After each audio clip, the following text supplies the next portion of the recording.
दोस्तों नमस्कार। पहले नोट बैंक में सीधे खाते में जाते थे और अब नोट लिफाफों में बंद कर बांटे जाते हैं।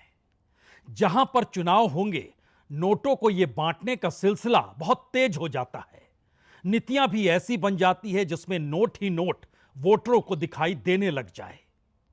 और खास तौर से जिस राज्य में चुनाव बेहद नजदीक हो, पता नहीं वहां कहां से नोटों के बंडल आकर बरसात करने लगते हैं और उसके बाद सत्ताधारी पार्टी या फिर विपक्ष की ताकतवर पार्टी के पास इतना पैसा होता है कि उसके दरवाजे पर लोग लाइन लगाकर खड़े हो जाते हैं।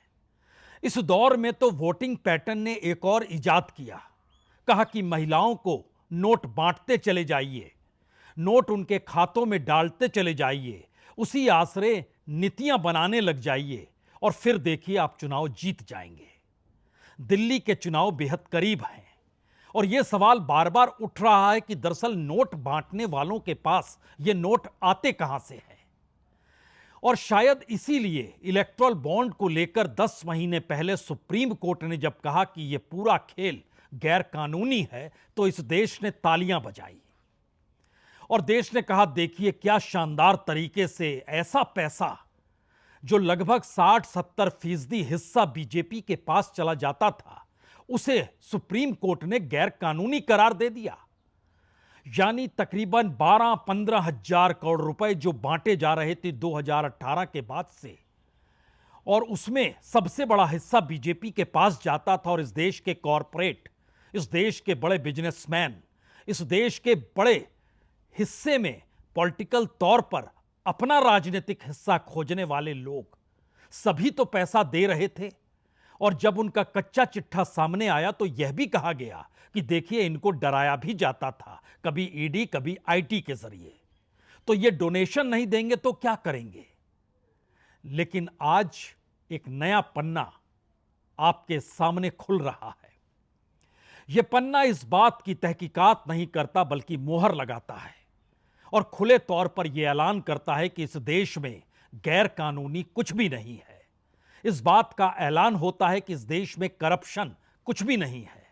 इस बात का भी ऐलान होता है कि इस देश में ब्लैक लिस्टेड कंपनियों की जो कतार होती है और ईडी की निगरानी जिस पर चल रही होती है, जो ईडी कई बार छापे मार चुकी होती है और आईटी लगातार नोटिस भेज रहा होता है, वो तमाम बड़ी कंपनियों के ऊपर कोई असर नहीं पड़ता पॉलिटिकल फंडिंग को लेकर, अगर वो पैसा इस देश की सबसे ताकतवर पार्टी को दे रहे हो तो।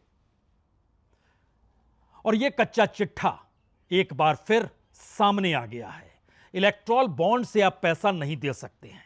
यानी कल तक नाम छुपाकर, कल तक कंपनी को छुपाकर, कल तक ईडी और आईटी की घेरेबंदी के बावजूद पैसा आप कितना दे रहे हैं इसको भी छुपाया जाता था। लेकिन अब तो खुला खेल है और इस खुले खेल का सच यह है कि जो पैसा इलेक्टोरल बॉन्ड के जरिए आता था उससे 3 गुना ज्यादा पैसा बीजेपी के पास इस बार सीधे पहुंच गया। पिछले बरस 742 करोड़ था, इस बार यह 2200 करोड़ भी पार कर गया। नहीं, यहां किसी दूसरी पॉलिटिकल पार्टी के हिस्से में इतनी बड़ी रकम नहीं आई। इस लिहाज से भी समझिए कि दूसरी बड़ी पॉलिटिकल पार्टी कांग्रेस है, लेकिन कांग्रेस से कहीं ज्यादा, यानी लगभग 77, 78, 79, 80% ज्यादा रकम बीजेपी के पास आई। तो कांग्रेस के खाते में कितने पैसे आए होंगे। और जो कंपनियां इलेक्टोरल बॉन्ड के जरिए पैसा दे रही थी, वही कंपनियां अब जो इलेक्टोरल ट्रस्ट इस देश में काम कर रहे हैं उनके जरिए पैसा दे रही है। उसमें चूंकि नाम की जानकारी पता चल जाती है तो पता चल जाए, क्या फर्क पड़ता है। उसमें बहुत सारी कंपनियां ऐसी है जिस पर ईडी की जांच चल रही है। आईटी ने नोटिस दर नोटिस उन्हें भेजे हैं, लेकिन वह बेखौफ हैं।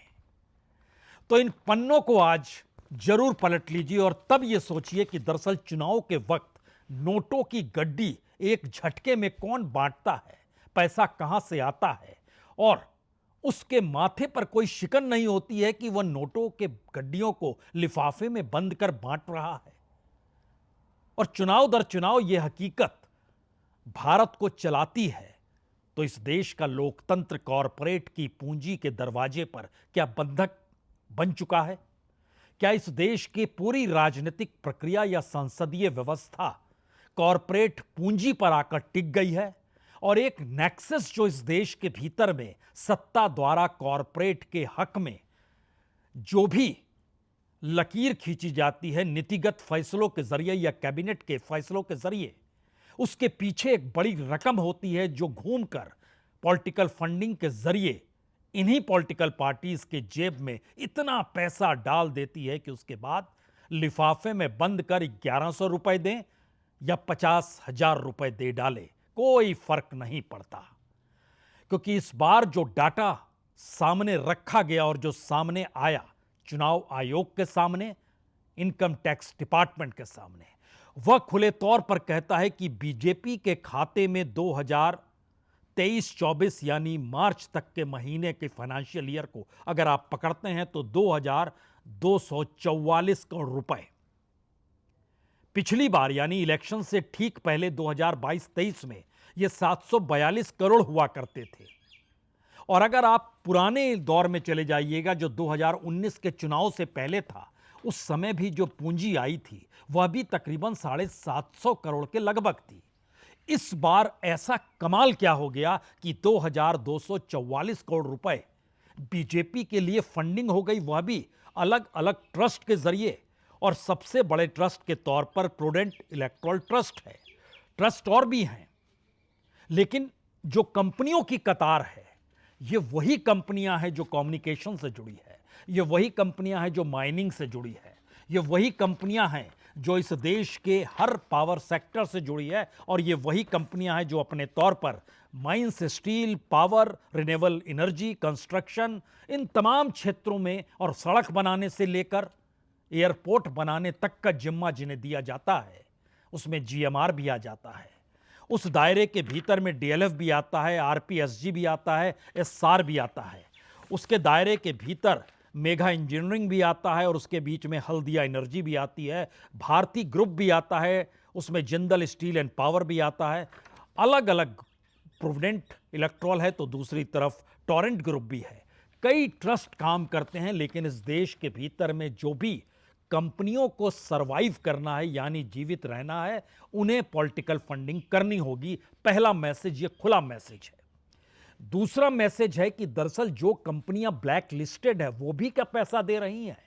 इनकम टैक्स डिपार्टमेंट उन्हें रोकता नहीं है, ईडी कुछ उनसे दस्तावेज कलेक्ट नहीं करता है, बिल्कुल नहीं करता है। क्योंकि खास तौर से दो कंपनियों का जिक्र बार बार होता रहा, उसमें एक मेधा इंजीनियरिंग एंड इंफ्रा लिमिटेड है, दूसरी सीरम इंस्टीट्यूट है, और तीसरी कंपनी तो lottery king future gaming and hotel services है, जो निगरानी में ईडी और आईटी के, लेकिन ये बेखौफ हैं, पैसा देते हैं।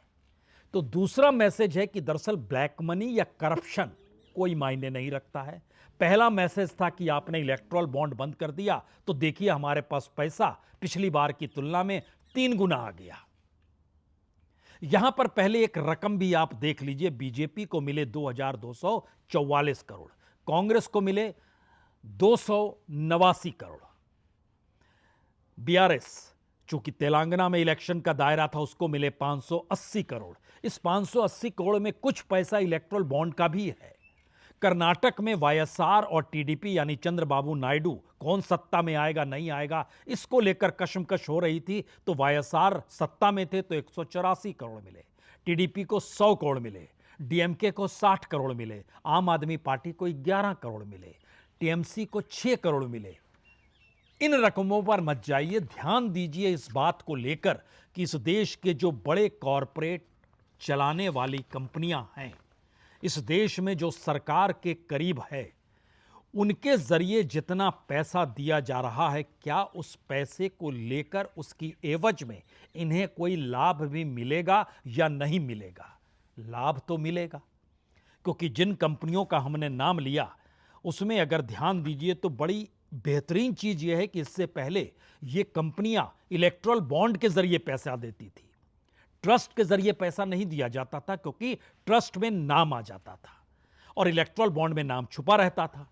अगर आप उस प्रक्रिया को परखना शुरू करें तो जैसे मेधा इंजीनियरिंग और इंफ्रास्ट्रक्चर, जिसने सबसे ज्यादा पैसा इलेक्ट्रल बॉन्ड के जरिए बीजेपी को दिया, अगर आप 2014 से 2024 के बीच की परिस्थिति को देखेंगे तो मेधा इंजीनियरिंग और इंफ्रास्ट्रक्चर ने सिर्फ 87 करोड़ रुपए इससे पहले, इस बार के आंकड़े को छोड़ दीजिए, इससे पहले सिर्फ 87 करोड़ रुपए ट्रस्ट के जरिए पैसा दिया था और इलेक्ट्रल बॉन्ड के जरिए 966 करोड़ रुपए दिए थे। इस बार खेल उल्टा हो गया। इस बार जो ट्रस्ट है उसने अपने तौर पर जो पैसा बीजेपी को दिया है वह 723 करोड़ रुपए दिए हैं। उसके बाद ट्राइफ इलेक्ट्रल ट्रस्ट एक दूसरा ट्रस्ट है, उसने 127 करोड़ रुपए दिए हैं।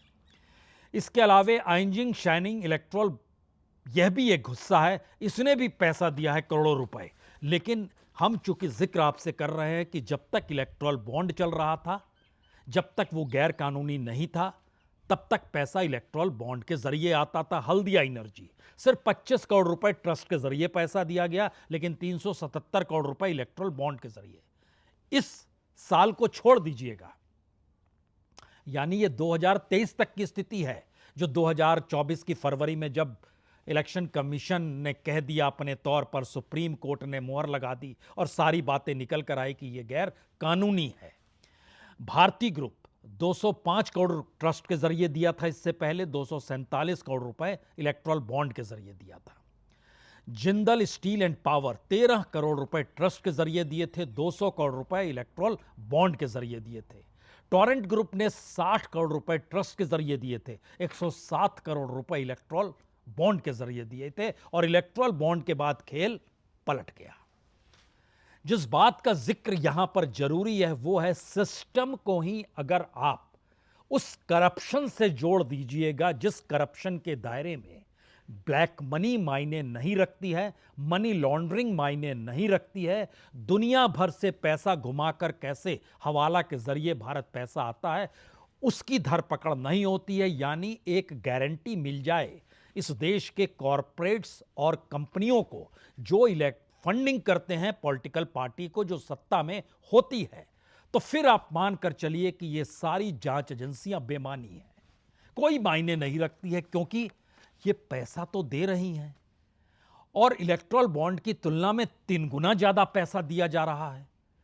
तो इसके ओर छोर को पकड़ेगा कौन, जब सिस्टम ही करप्शन के आसरे ब्लैक मनी को साथ में लेते हुए, मनी लॉन्ड्रिंग के लिए नियम कायदे बनाते हुए, हवाला रैकेट भी साथ को जोड़ते हुए, अलग अलग दुनिया के हिस्सों में अलग अलग कंपनियां, जिसे शेल कंपनी कहते हैं, उसके जरिए अगर पैसा बांटा जा रहा है, तो फिर एक दिलचस्प बात यहां पर जिक्र खाली कर देते हैं, क्योंकि दरअसल ये जो फंडिंग का मसला होता है उसमें अडानी ग्रुप फंडिंग देते हुए नजर बहुत कम आएगा, नहीं के बराबर आएगा।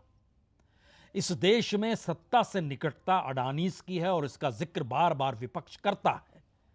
पार्लियामेंट के भीतर बाहर यही शोर मचाता है कि देखिए यह एक नजरिया है, और राहुल गांधी तो यहां तक कह गए कि दरअसल क्या अडानी और क्या मोदी दोनों एक है। विपक्ष यह भी कहने लगा यह पैसा प्रधानमंत्री मोदी से जुड़ा हुआ है। तो क्या इस फंडिंग के दौर का जो डाटा नजर आता है सामने निकलकर, वो ये खुले तौर पर ऐलान करता है कि खुद पॉलिटिकल वे में सत्ता के सबसे करीब होते हैं जब आप, तो आपको पॉलिटिकल फंडिंग की फिक्र नहीं करनी पड़ती है कि ये दे या ना दे, क्योंकि आप ही वही है, वही आप है। ये वो कंपनियां हैं जो इस देश के भीतर अलग अलग बिजनेस करती है और अपने साथ जो दूसरी कंपनियां प्रतिस्पर्धा कर रही होती है उनकी तुलना में ज्यादा हक, ज्यादा अधिकार, ज्यादा निजीकरण, ज्यादा मोनेटाइजेशन का हक, ये सारी चीजें वो जब चाहती हैं तो उसकी एवज में पैसा दिया जाता है, क्योंकि इतनी बड़ी तादाद में पैसा कभी किसी चुनाव में नहीं दिया गया। जब आप इलेक्ट्रल बॉन्ड को नहीं लाए थे उस पीरियड में भी नहीं दिया गया, लेकिन इलेक्ट्रल बॉन्ड खत्म होते ही 2244 करोड़ रुपए बीजेपी के पास पहुंच गए। मैसेज क्या है? मैसेज बहुत साफ है कि जैसे ही इलेक्ट्रल बॉन्ड बंद हुआ, वैसे ही तमाम कंपनियों के पास यह एक हवा में उड़ता हुआ परसेप्शन भरा मैसेज था, जिसके जरिए इस बात का जिक्र हो रहा था कि आपका पैसा रुकना नहीं चाहिए, क्योंकि आपको काम तो यही करना है और सरकार जब तक किसी भी क्षेत्र में एनओसी नहीं देगी तब तक आप अपना काम आगे बढ़ा नहीं पाएंगे। ये एक ऐसा मैसेज है जो इस देश के भीतर में तमाम नियम कायदों से ऊपर एक नए कानून को तय करता है। और भारत के भीतर मौजूदा वक्त में जो बड़ा सवाल हर बिजनेसमैन के सामने, छोटे बड़े बिजनेसमैन के सामने, एमएसएमई से जुड़े हुए लोगों के सामने, या इस देश में किसी भी क्षेत्र में आप जैसे ही उंगली रखेंगे आपके जहन में दो ही सवाल आएंगे। पहला सवाल यह होगा, सरकार इनकी कितनी मदद कर रही है, यानी सरकार मदद ना करे तो ये ढहढा के गिर जाएं। और दूसरा सवाल होगा, उसकी एवज में ये सरकार के साथ कैसे जुड़े हैं, वोटर के तौर पर जुड़े हैं, वोट के मैनिपुलेशन को लेकर जुड़े हैं, इस देश के भीतर में मनी सिंड्रोम जो काम करता है उसके मैनिपुलेशन से जुड़े हैं, वो शेयर बाजार से लेकर किसान की मंडी तक काम करता है।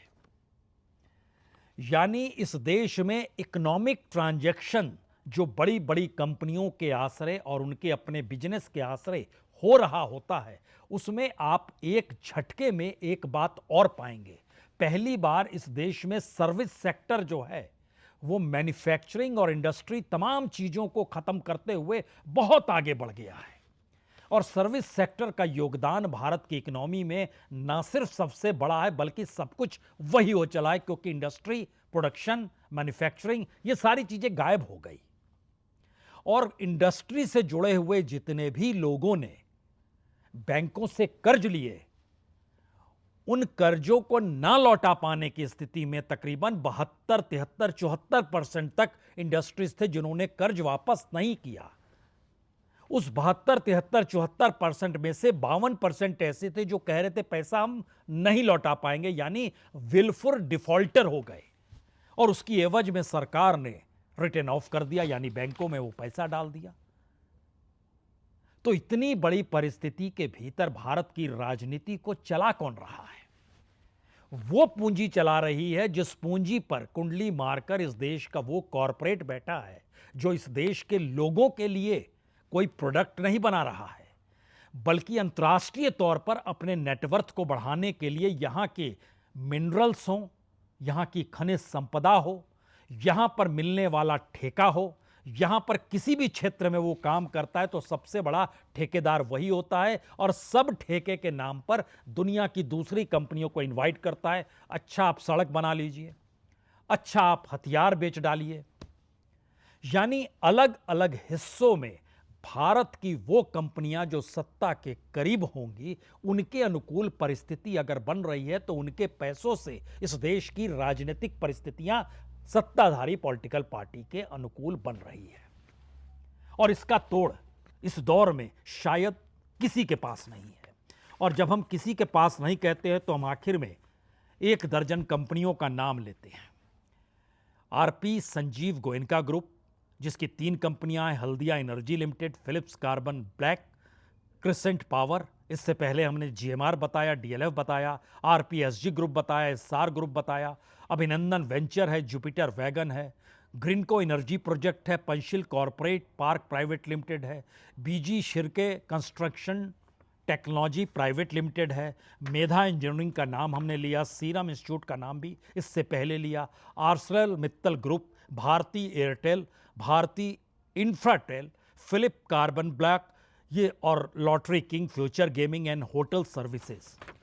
इन सारी कंपनियों का नाम लेते वक्त 2018 से 2023 तक जो भी पैसा इलेक्ट्रल बॉन्ड के जरिए आ रहा था, इस बार जो इनकी रकम है वो तिगुने तौर पर नजर आ रही है। और ये पैसा इलेक्ट्रल बॉन्ड के जरिए नहीं है, खुले तौर पर ऐलान है हम पैसा दे रहे हैं, आप ही को दे रहे हैं और आप बता दीजिएगा इनकम टैक्स डिपार्टमेंट को और इलेक्शन कमीशन को।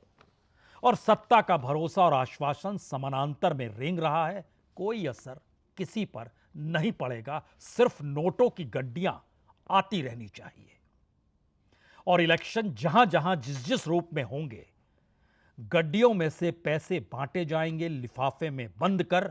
और शोर कितना भी मचता रहे, जब कानून और कानून बनाने वाले इस देश में राजनीतिक सत्ता से जुड़े हुए हों और राजनीतिक सत्ता किसी भी हाथों से ना फिसल जाए, इसके लिए उन हाथों में नोट की गड्डियां जब होंगी तो फिर कौन कैसे फिसलेगा, शायद यह इतना बड़ा सवाल है जिसका जवाब इस देश के सुप्रीम कोर्ट को, जिसका जवाब इस देश में चुनाव आयोग को, जिसका जवाब इस देश में लोकपाल को, जिसका जवाब इस देश में डीआरआई को, ईडी को, सीबीआई को, किसी को तो देना होगा। लेकिन सब अगर उसी हवा में बह चले जिस हवा में इस देश की राजनीति कॉरपोरेट पूंजी के आश्रय बह निकली है, तो फिर आपकी हथेली में क्या बचेगा? यह सवाल आप ही से है। बहुत बहुत शुक्रिया, बहुत बहुत शुक्रिया।